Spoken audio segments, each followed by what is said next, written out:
Welcome to ranking every anime I have ever watched. Behind me is a wheel filled with every anime I have ever watched, and the goal is to rank them all on my own personal list. Today we have our first anime movie, Your Name.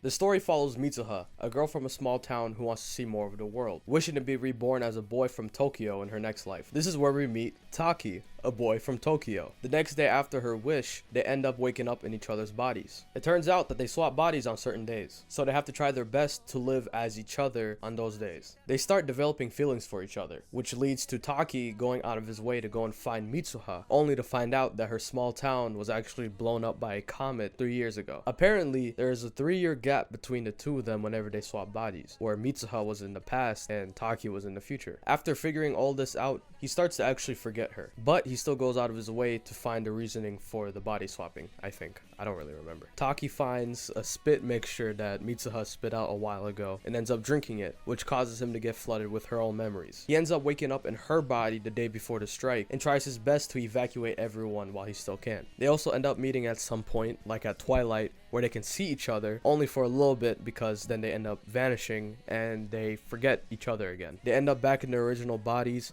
Mitsuha tries to save everybody, but it seems like it's too late, and Taki just goes on with life without knowing who she is. Fast forward a couple of years, they're all grown up and they end up reuniting in Tokyo. They chase after each other, and when they meet up, they ask each other for their names. When people think of anime movies, I think this is the first thing that comes to people's mind, and for good reason. This is another masterpiece made by Makoto Shinkai. I mean, the animation's on point, the music is beautiful, and also the story's not as weird as some other ones. It's fun watching their relationship develop, especially since they're actually not really on screen together that much. Radwimps did a great job with the soundtrack. They always kill it with the music. They got great music, guys. Go check them out. I couldn't really do the story justice with my explanation, and I think this is a must watch for everyone that hasn't seen it yet. I'm going to place this in the A tier because I still have some other anime movies that I prefer over it, but it is still like a very good movie. You should go watch it. Go watch it. Go watch it. Anyways, follow me.